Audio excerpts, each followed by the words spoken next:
तो मोहतरम अंजनी कुमार साहब, मैं पहली बार मऊ के लोग आपका चेहरा देख रहे हैं और हम लोग बड़ा उम्मीद हैं कि आप हमें गाइड करेंगे। मोहतरम अंजनी कुमार साहब,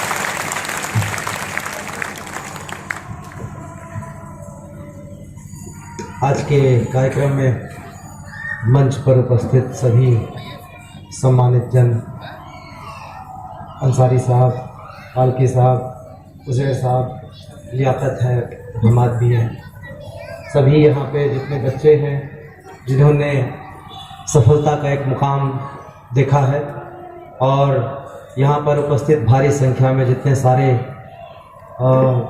सम्मानित नागरिकगण उपस्थित हैं।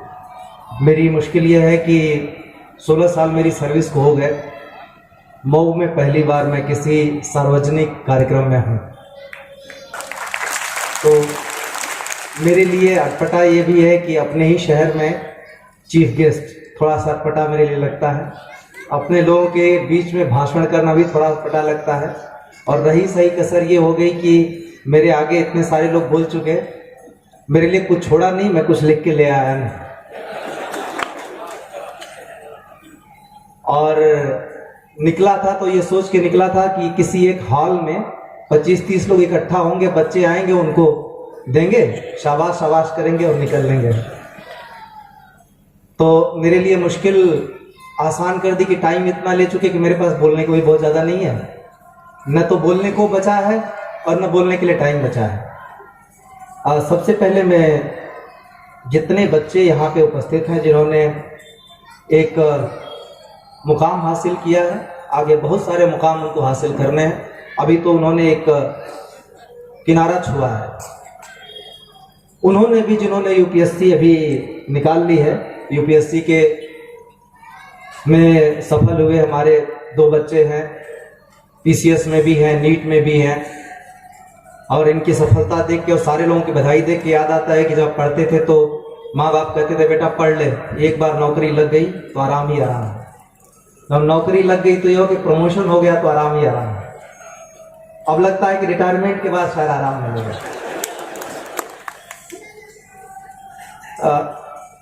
इस प्रांगण में 89 में मैंने एग्जामिनेशन दिया था, डीएवी इंटर कॉलेज का विद्यार्थी था। शायद ही मऊ की कोई गली बची होगी जिसको साइकिल से मैंने नापा न हो। ये अलग बात है कि मैं खामोशी से सारे काम करता रहा। और आज के 4 साल पहले तक मैं हर साल मऊ आता भी था, बस फर्क ये थी कि साइकिल से के बजाय गाड़ी से नाप के शहर को चला जाता था, ज़्यादा मौका नहीं मिलता था। इधर 3-4 साल से थोड़ा कम आना जाना हुआ। तो जब इन बच्चों को देखते हैं और ख़ास तौर से एजुकेशन के नाम पर इतने सारे लोगों को इकट्ठा देखते हैं तो बड़ा अच्छा लगता है, ख़ासतौर से मऊ में। उजैर साहब ने बताया बहुत सारे इन लोगों की कोशिशें चल रही हैं। जब आप एजुकेशन की बात करते हैं तो आप एक चीज़ बस ध्यान में रखें, एजुकेशन के लिए क्या चाहिए। एजुकेशन की अहमियत तब है जब एजुकेशन लेने वाला हो। पहली बात तो पहली शर्त है कि एजुकेशन लेने वाला चाहिए। उसके बाद एजुकेशन पहली शर्त है वो होनी चाहिए, फिर एजुकेशन लेने वाला होना चाहिए। एजुकेशन उसके पास आएगी कैसे, उसका मीडियम चाहिए।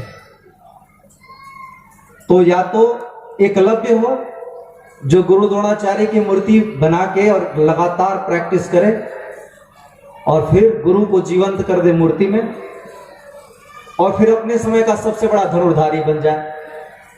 या तो ये हो सकता है, या फिर खुद गुरु द्रोणाचार्य खड़े हो जो उसको अर्जुन बना दें।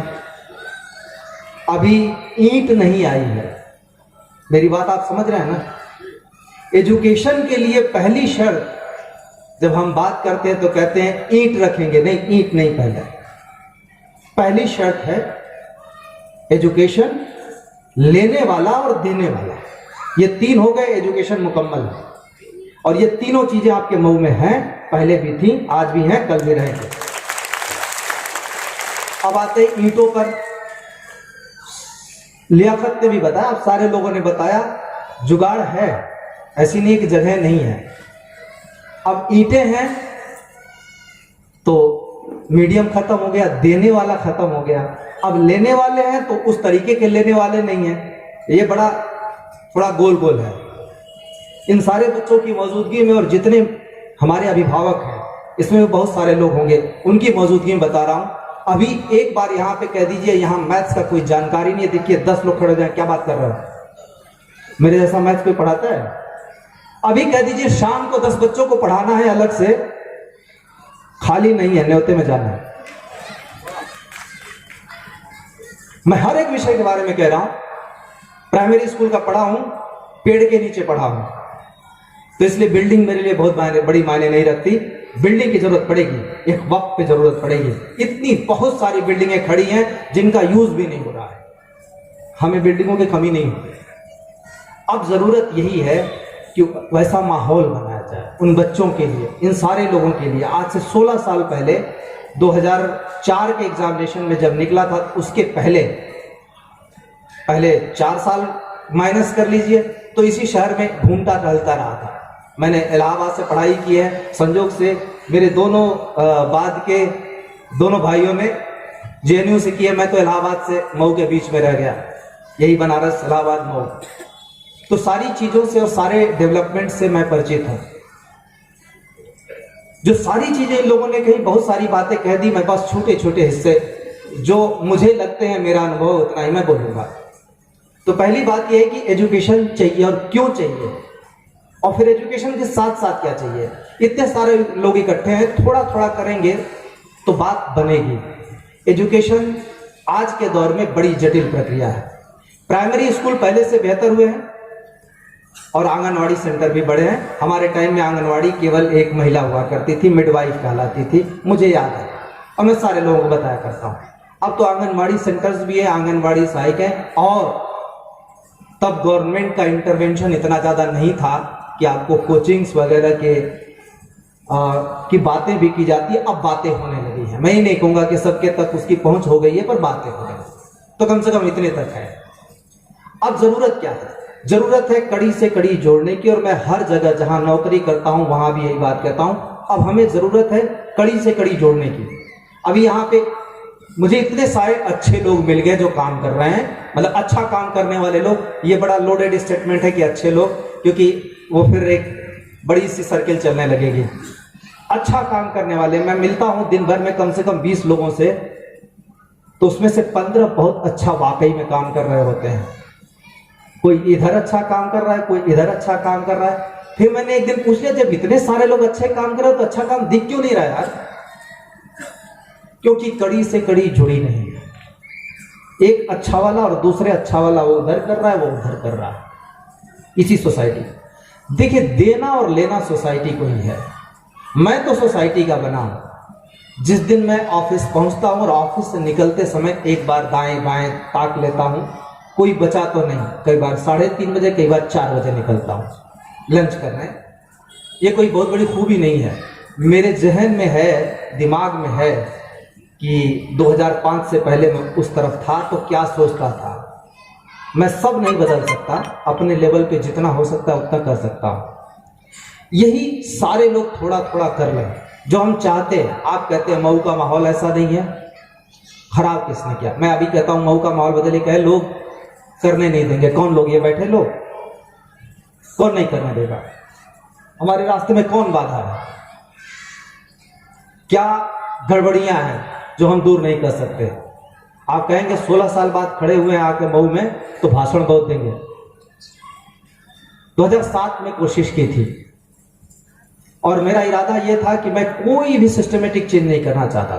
मैं सिर्फ एक चीज चाहता था कि कोई अगर अध्यापक, चाहे वो केमिस्ट्री का हो, साइंस का हो, मैथमेटिक्स का हो, आर्ट्स का हो, हिंदी का हो, अपने स्टूडेंट्स को अगर रोज पढ़ाता है तो इतना तो जानता ही होगा कि कौन सा बच्चा हिंदी बहुत अच्छी जानता है, कौन सा बच्चा अंग्रेजी बहुत अच्छी जानता है, किसका जो है केमिस्ट्री में बहुत अच्छा करता है, कौन मैथमेटिक्स में, तो कौन बच्चा बहुत बेहतर कर सकता है। मैंने ये प्लान बनाया था कि सारे टीचर्स अगर दे दे, ये वाला बच्चा इस फील्ड में ज्यादा बेहतर जा सकता है।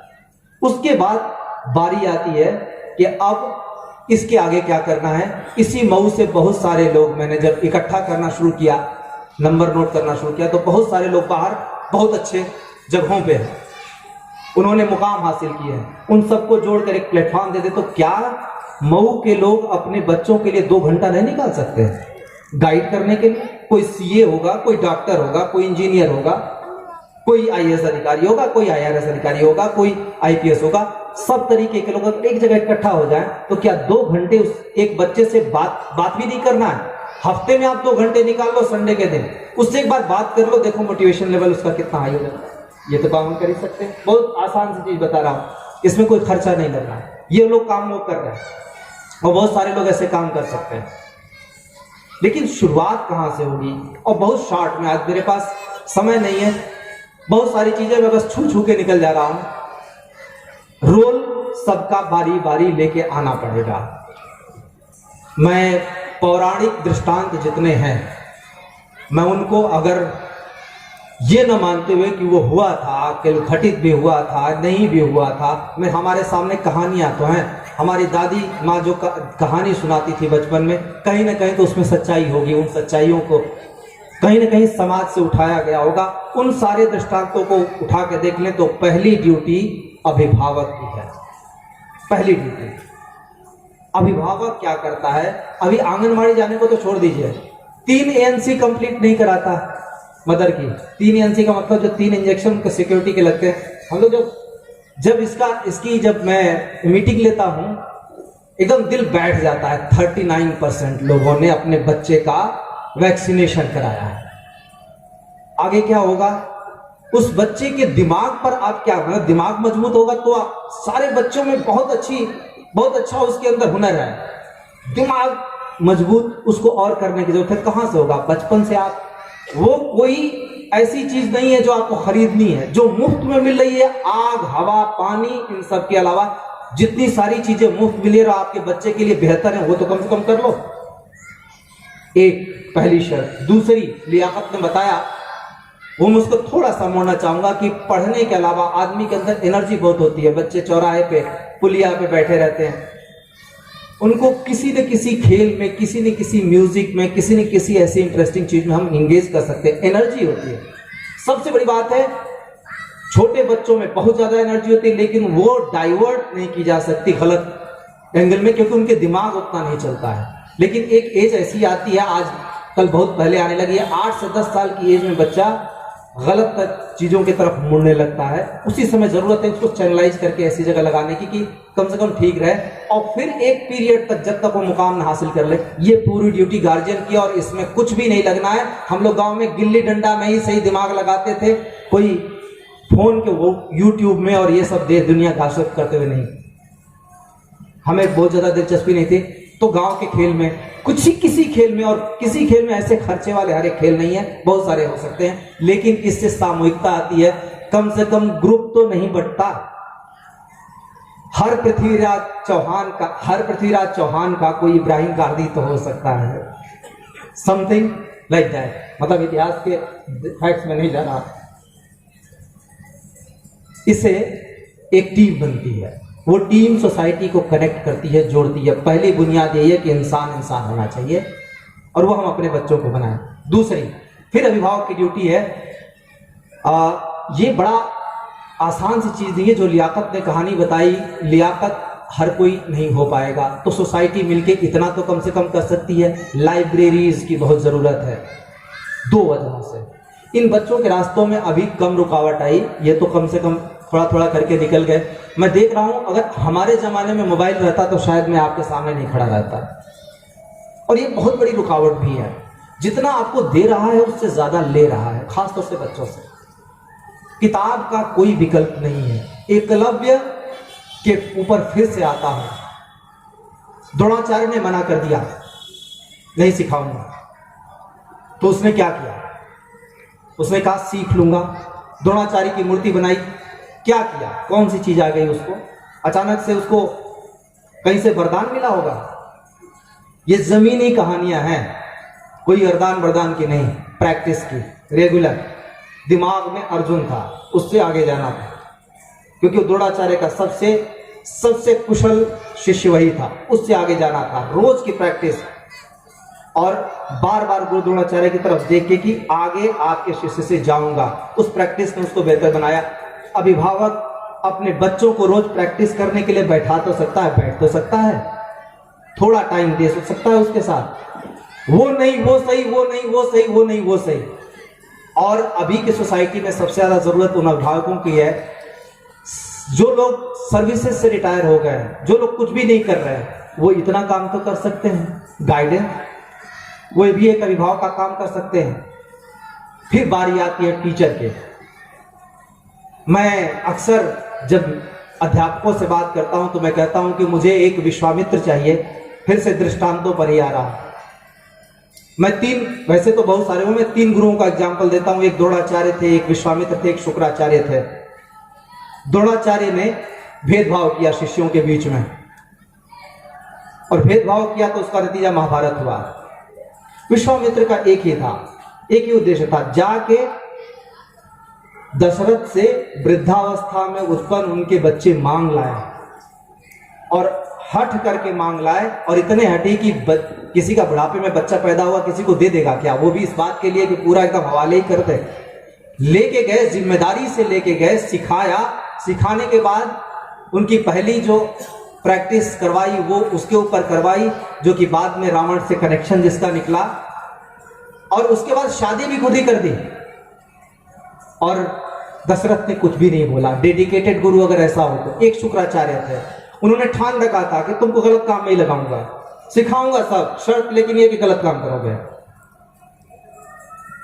ये कहीं राक्षस वाक्षस नहीं मैं मानता, मैं सिर्फ एक मानता हूं कि एक अलग अलग सेक्शंस है। टीचर्स के इस रोल में हम ले आ सके। खैर चलिए, ये थोड़ा सा प्रीचिंग हो जाएगा। हम इतने सारे टीचर्स को जोड़ तो सकते हैं, एक रिद्म में ले आ सकते हैं। मुस्लिम इंटर कॉलेज के कुछ टीचर्स होंगे जो अपने आप को बढ़िया टीचर कहलाना पसंद करते हैं, चलो उनको हम ले लेते हैं एक रिंग में। इस तरीके से धीरे धीरे कारवां बनता रहेगा तो एक श्रृंखला बन जाएगी। बच्चों को स्कूल के बाहर, अच्छा इस स्कूल में इतना पढ़ाया जाए, कॉलेजेस में इतना पढ़ाया जाए, चलो नहीं हो सकता, ये लोग कम से कम इतना तो कर लें, चलो स्कूल के बाहर उसको ट्रेन करेंगे, कम से कम उन बच्चों को पहचान करके। जो काउंसलिंग की बात की बहुत जरूरी है, मैं बच्चों से बात करता हूं। देखिए, सरकार ने अभ्युदय कोचिंग शुरू की, उसमें बच्चे आए, मैं उन बच्चों से मुखातिब हुआ तो मैंने उसमें देखा कि उस समय 200 के करीब बच्चे इकट्ठे थे। उसमें से मुश्किल से 25 ऐसे थे जिनको आगे ले जाया जा सकता था। बाकी सारे बच्चे बैठे थे बस इसलिए कि चलो कुछ कर लेते हैं। वो गुमराह बच्चे थे, उनको राह कौन दिखाएगा, माँ बाप ने भेज दिया, चलो एक कोचिंग करके ले आओ। हमने तो वो दौर देखे हैं जब गिन के 4 ही नौकरी पूरी दुनिया में थी, डॉक्टर, इंजीनियर, IAS अधिकारी तो कभी कोई बात ही नहीं करता था। एक टीचर बचता था कि डॉक्टर, इंजीनियर और टीचर, तीनों में से किसी तरह बेटा हो जाओ, नहीं तो वकील बन के घूमोगे। और टीचर सबसे लास्ट में आता था, इससे ज्यादा हमने नहीं सुना था। डॉक्टर, इंजीनियर बस, इसके आगे बस यही चलो। आज आपके सामने प्रोफेशंस की पूरी भरमार पड़ी है, हर एक प्रोफेशन इंपॉर्टेंट हो गया है, कहीं कोई एक प्रोफेशन नहीं रह गया। और जितने प्रोफेशंस बढ़ रहे हैं उतने सोसाइटी में कॉम्प्लिकेशंस बढ़े। कॉम्प्लिकेशंस बहुत सारी वजहों से, टेक्नोलॉजी का इंटरफेरेंस हो गया, लेकिन अब लोगों के पास चॉइस है। कौन सा बच्चा, भाई कितने सारे IAS अधिकारियों का लोग नाम जानते हैं। अब जो पहले सबसे नीचे था, कितने सारे बड़े वकील, बड़े जजेस जिनका नाम लोग जानते हैं। अब लगभग मामला उससे ऊपर जा रहा है, डिफरेंट। यहां तक कि जब मैंने पत्रकारिता शुरू की थी तो बहुत सारे क्वेश्चन होते थे, ये तो सबसे नीचे वाले होते हैं। मैंने जर्नलिज्म मास कम्युनिकेशन भी किया हुआ है, तो मैंने सोचा था पत्रकारिता के फील्ड में जाऊंगा, तो कहते थे अरे इसमें तो कुछ मिलता ही नहीं है। आज उसमें से भी बड़े बड़े मशहूर लोग आपके सामने आते हैं। कोई सा प्रोफेशन ऐसा नहीं रह गया जिसमें हमारे बच्चे बेहतर ना करें, अगर उनमें जज्बा हो तो। लेकिन वो हम सभी मिलकर पैदा करेंगे। मैं अपने अनुभव के आधार पर ये सारी बातें कर रहा हूं, प्रीचिंग के लिए नहीं।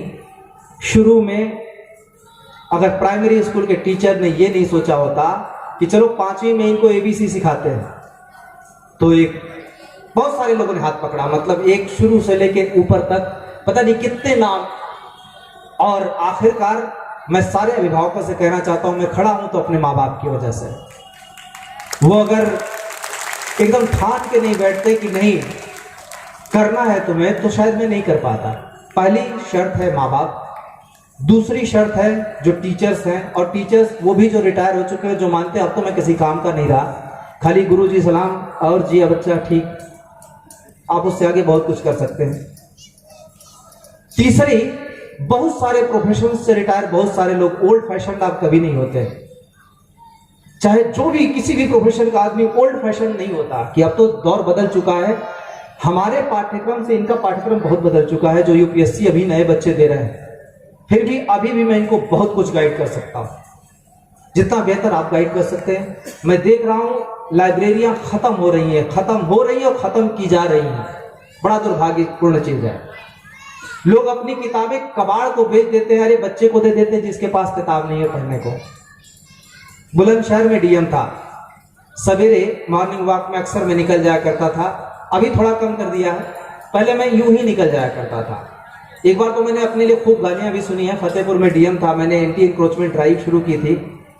शाम को अंगूछा लपेट के जाके चाय की दुकान पे बैठ गया और एकदम दिल दहल गया जो पब्लिक कह रही थी, इस डीएम को तो कीड़े पड़ेंगे, इसके बच्चे मरेंगे, और एकदम दिल दहल गया कि ये ऐसे ऐसे करा रहा है। वापस आया, सोचा कहीं कुछ गलती तो नहीं हो रही है, फिर से रिव्यू किया, मुझे लगा नहीं सही रास्ते पे हूं। बाद में उन्हीं लोगों ने 2 महीने बाद इस बात को माना कि मैं सही डायरेक्शन में था। बस नीयत साफ होनी चाहिए। बुलंदशहर में था तो मैं मॉर्निंग वॉक पे निकला था, मैंने देखा कुछ बच्चे कूड़े की, बड़ा वाला जो कूड़ा होता है यहाँ पे भी कभी आप देख लेंगे, जो नगर पालिका कूड़े रखवाती है, उसमें से निकल के कूड़े निकाल रहे थे डाल अंदर घुस के। तो मैंने एक एक को बुला के पूछना शुरू किया, तो कुछ खास चीजें बिनते थे, ले जाके अपने माँ बाप को देते थे, दिन की ड्यूटी खत्म। मैं उनके झोपड़ियों तक चला गया। वहां से मैंने शुरू किया लोगों को समझाकर। बड़ी मुश्किल थी 100 बच्चों को इकट्ठा करना, क्योंकि उनके माँ बाप को लगता था कि हमारा रोजगार छीन रहा है, पर डीएम के आगे करें क्या, मजबूरी थी, नहीं तो जेल में डलवा देगा। तो मजबूरी में उन्होंने 100 बच्चे मैं इकट्ठे कर पाया। अब उन 100 बच्चों में बड़ी मुश्किल लगी, 2 महीने लग गए कि उनके अंदर पढ़ने का जज्बा पैदा कर पाते। मैं खुद ही बैठता था, कई सारे लोग जो उसके लायक थे, बहुत सारे टीचर्स ने मेरा साथ दिया, प्राइमरी स्कूल के टीचर्स ने मेरा साथ दिया, तो उनको बैठा पाया। उनके माँ बाप पकड़ ले आते, तेरे में तुम हम तो इन्हें मदरसे में भेजेंगे, मदरसे के बजाय जाके बैठते थे वो फिर कूड़ा बिनने में। मैंने ब्रह्मा कुमारी इसको लगवाया, सबको सबसे बात की बारी बारी, और आखिरकार उनको एक जगह इकट्ठा करने में कामयाब हो गया। लेकिन हमारी जैसी होती है, जब तक आप कोई चीज इकट्ठा करते हैं तब तक रवानगी ट्रांसफर होकर निकल लिए। तो फिर अब ये रहा कि अब क्या होगा। एक टीचर ने मुझसे प्रॉमिस किया कि सर मैं ये रुकने नहीं दूंगा, और मैं बड़े गर्व के साथ कह सकता हूं वो टीचर मुझसे कहीं ज्यादा बड़ा काम कर रहा है। उसने एक स्कूल बनाया, और जैसे भी कहते हैं कि हम लोग खेत में से जानवर भगाने के लिए कौवा बैठा देते हैं, उसने मेरे नाम पर एक झोपड़ी बनवा दी कि ये उनका स्कूल है मेरे नाम पर, और वो डर के मारे आएंगे इसमें कि नहीं तो उनको बता देंगे। और उसने आज जो बच्चा इतना छोटा था, एक मैं भी लियाकत को दिखा रहा था, एक बच्चे की तस्वीर खींची थी, किसी ने कूड़े पे लेट के किताब पढ़ रहा था। मैंने बाद में उससे पूछा कि इस बच्चे का क्या हुआ। उससे पूछा कि अरे ये क्या कर रहे हो, ये कूड़े के ढेर पे बैठ लेट के। तो कहा नहीं, डीएम साहब कहते हैं पढ़ोगे तो एक दिन डीएम बन जाओगे। और वो मेरे लिए सबसे बड़ा सुकून का पल था। वो लड़का आज 10वीं क्रॉस कर चुका है। अभी थोड़े उसके टारगेट बदल गया, कहता है इंडियन आर्मी में जाऊंगा।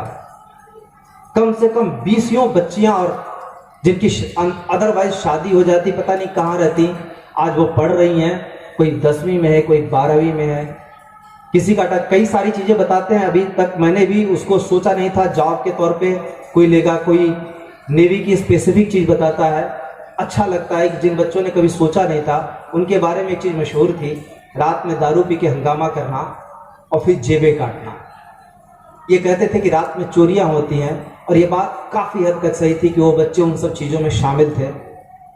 मुझसे कहा भी गया कि सर पता नहीं कौन है, कहां से आए हैं। मैंने कहा अगर कहीं से भी आए हो क्या हम इन्हें उड़ा देंगे रातों रात? नहीं ना, यही रहना है, इस समाज का हिस्सा बनाओ, और मैं एक दिन यहां चाकू रखेंगे। ये बात याद रखिए आप। हम सारे कहीं पे भी कमजोर होंगे, मजबूत होंगे तो उसका असर दूसरे पे जाएगा जरूर, आज नहीं तो कल। इसीलिए सबको एक साथ हाथ मिलके बढ़ाना पड़ेगा, एक दूसरे के लिए जुड़ना पड़ेगा, ये पूरी कड़ी जोड़नी पड़ेगी। और जब ये पूरी कड़ी जुड़ेगी तो जाके इन जैसे लोगों का रोल आता है, जो कर रहे हैं आगे करेंगे, थोड़ा कम होगा, थोड़ा ज़्यादा होगा, नाम होगा, नहीं होगा, जो भी लोग हैं करने वाले चुपचाप करते जाते हैं। बहुत सारे लोग मुझे मिलते हैं जो कुछ न कुछ कर रहे हैं, बहुत सारी चीज़ें हम कर रहे होते हैं। बस ये है कि हमें बस बच्चों को क्या नहीं करना है, इससे थोड़ा सा रोकते रहना होगा। आखिरी एग्जाम्पल दूंगा, एक बच्ची है, वो बहुत बड़ा एग्जाम्पल है। उसके बाप लेबर, दिहाड़ी मजदूर, जो किसी तरीके से अपने घर का खर्चा जुटा पाता है, और उसके परिवार में पढ़ने वाले परिवार के मेंबर्स की संख्या ठीक ठाक 6 या 7, लेकिन सभी बच्चियां। और ये एक सोचिए कि एक खास जो आम लोअर क्लास का परिवार होता है, मतलब मजदूर का, उसके लिए होता है कि बच्चों की शादी भी करनी है, दिमाग में वो। उस बच्ची ने 25-25 किलोमीटर एक दिन साइकिल चलाई और आखिरकार अंडर 10 आई। और मेरा भी ध्यान उसके ऊपर तभी गया, इकरा भी, जो प्रदेश सरकार के पोस्टर पे एक दिन आई थी मिशन शक्ति के मिसाल के तौर पे। उसको एक दिन का डीएम बनाया था, उसके बाद से प्रदेश सरकार ने भी सम्मानित किया था। ये 2019 की बात है। 2019 के बाद 2020 में लास्ट ईयर, मुझे ध्यान है इकरा कहाँ है, क्योंकि उससे मैंने पूछा इसके बाद क्या करोगे, इंजीनियरिंग करेंगे। मैंने फोन किया, पूछा तो कहा साहब एक कोचिंग से ट्रेनिंग ले रही हूँ, ऑनलाइन ले रही हूँ, क्योंकि इस समय सारे लॉकडाउन वगैरह की वजह से बंद है, तो पता नहीं कौन है, कोई तालीमी इदारा है, एक साहब ने बताया, उससे ले रही हूँ। ठीक है। फिर 1 महीना पहले याद आया, फिर मैंने फोन किया, उसने फोन नहीं रिसीव किया, 2 बार 3 बार, फिर मैंने फोन करवा, आखिरकार उसकी सिस्टर से बात हुई। उसने कहा सर शर्म के मारे आपसे बात नहीं कर पा रही है, जेई दे रही थी अभी निकाल नहीं पाई है। फिर मैंने उसको बुलाया, मैंने पूछा तो पता चला कि कोचिंग जैसे, ये बहुत बड़ा, ये बहुत लोडेड स्टेटमेंट दे रहा हूँ, कई बार कोचिंग उसको भी हम पढ़ा रहे हैं, तो एक नाम के लिए संस्था जो बन गई थी, इतने सारे लोगों को बटोर लिया था, संभाल किसी को नहीं पा रहे, और उन लोगों ने उस बच्ची का भविष्य लगभग खराब कर ही दिया था। फिर मैंने उसको बुलाया, उसको अब जाके 1 महीना पहले एक जगह पे दिया है, और जब उनसे कहा कि इसकी पहले एग्जामिनेशन के लिए कि बच्ची में बाकी है, क्योंकि उसके पास समय कम बचा है, तो उन्होंने एक दिन एग्जामिन करने के बाद बताया सर बच्ची निकाल लेगी, इतनी जहीन है। मैंने कहा ठीक है, फिर उसको आगे शायद ऊपर वाले ने चाहा तो बेहतर करेगी। होशियारी यहाँ भी जरूरी है। हम बहुत महीन लाइन पे चल रहे हैं। आज बीते सालों में सबसे ज्यादा कोई चीज खत्म हुई है तो हवा पानी के साथ साथ हवा खराब हुई है, पानी कम हुआ है, लेकिन उससे भी ज्यादा कोई चीज घटी है तो आपसी विश्वास, ट्रस्ट सबसे कम हुआ है, और वो लगातार घट रहा है। किसी न किसी वजह से, किसी न किसी की वजह से हम किसी पे यकीन नहीं कर पाते कि ये आदमी सही होगा या जो बात कह रहा है सही होगा, और उसी में फिर एक एग्जाम्पल आता है और फिर सारी चीजें खराब हो जाती हैं। बड़ी सतर्कता की जरूरत है, बड़ी सावधानी की जरूरत है जो हम ये सब काम कर रहे हों, और जो लोग अच्छे काम कर रहे हैं उनको और भी ज्यादा सतर्क रहने की जरूरत है। मैं उम्मीद करूंगा, बहुत ज्यादा समय ले चुका, पहली बार बोल रहा था तो थोड़ा, क्योंकि मेरे लिए भाषण नहीं है, मेरे लिए अपना जो अनुभव है, जो अभी तक करता रहा हूं, रोज कर रहा हूं, करता रहूंगा, क्योंकि जो करने वाला है उसको कोई रोक भी नहीं सकता, और जो नहीं करने वाला उसको कोई कितनी भी जबरदस्ती करके करा भी नहीं सकता। मैं कहता हूं उसको फॉर ग्रांटेड ले लो तो भी मैं करूंगा, क्योंकि मैं एक चीज जानता हूं। और अभी जो लड़के मुझको लेने गए थे, मैं एक बात कह रहा था कि, और आखिरी बात करूंगा आपसे, कि जब बचपन में कहानियां सुनते थे, कहते थे कि भगवान ने वरदान दिया, भस्मासुर को शिव भगवान ने वरदान दे दिया, फिर भस्मासुर उन्हीं के ऊपर हाथ रखने चला। मैं सोचता था यार भगवान को ये भी नहीं पता था, उसको वरदान दे देंगे तो उन्हीं के सिर पे हाथ रखेगा, कैसे भगवान है। फिर पता चला रावण को भी वरदान किसने दिया? उन्हीं ब्रह्मा जी ने, जिन्होंने पूरी पूजा की कि किसी तरह भगवान अवतरित हो, रावण से पिंड छुड़ाओ। कुंभकर्ण को वरदान उन्होंने दिया। सारे देवता मिलकर ही वरदान दे रहे हैं और फिर उन्हीं से निजात पाने के लिए फिर कोशिश कर रहे हैं। थोड़ा बड़ा हुआ, थोड़ा अब आगे आया हूं तो एक चीज समझ में आया है कि वरदान देना उनकी मजबूरी थी। वो उसी तरीके का कॉम्पिटिटिव एग्जामिनेशन पास कर रहे थे, रावण हो, भस्मासुर हो, कुंभकर्ण हो, वो उसी तरीके का कॉम्पिटिटिव एग्जामिनेशन शायद पास करते थे जो उनको ताकत देती थी। यानी कोई इंजीनियर बन गया, इंजीनियर से आगे अभी आईएएस अधिकारी बन सकते हो, आईपीएस अधिकारी बन सकते हो, तो उनको शक्ति मिलती थी, वो उसको रोक नहीं सकते थे। उस शक्ति का इस्तेमाल शक्ति देने वाले पे भी किया जा सकता है, क्योंकि शक्ति तो शक्ति है। लेकिन जब भी शक्ति दी जाती थी, ताकत दी जाती थी, तो ताकत के साथ एक बात कही जाती थी, इस्तेमाल गलत मत करना। इसका इस्तेमाल हमेशा लोगों की भलाई के लिए करना, वरना ये ताकत छिन जाएगी। ये आनी है जानी है, इन सारे लोगों के लिए और हमारे लिए ये बहुत जरूरी चीज है। हम हमेशा के लिए जिस जगह पे हैं रहने वाले नहीं हैं। हम उसी तरह पैदा हुए थे जो कोई भी एक इंसान पैदा होता है, और उसी तरह मरेंगे जैसे कोई इंसान मरता है। इस बीच में जो ईश्वरीय शक्ति हमें मिली, उस शक्ति का सही इस्तेमाल कर सकें और जितने सारे लोगों की बेहतरी के लिए कर सके, उस शक्ति का असली मतलब तभी होगा, और वो भी पूरी ईमानदारी से। यानी ईमानदारी का मतलब मेरे लिए नेक नियति है।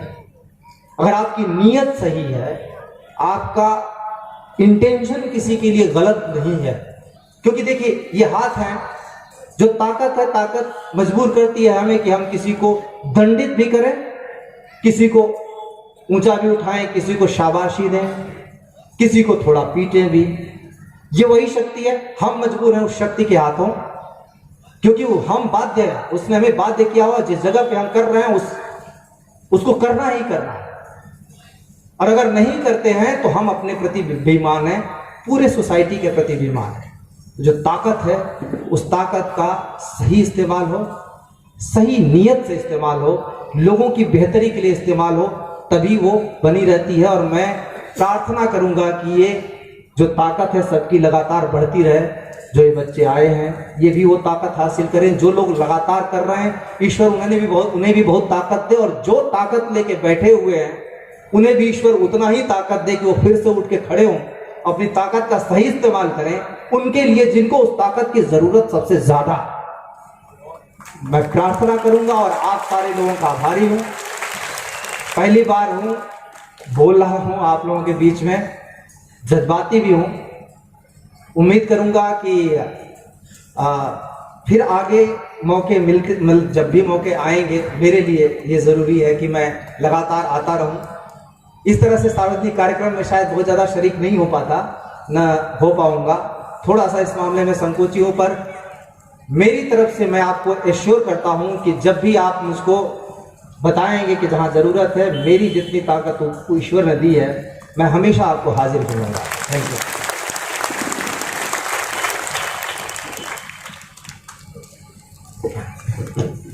बहुत बहुत शुक्रिया आपका।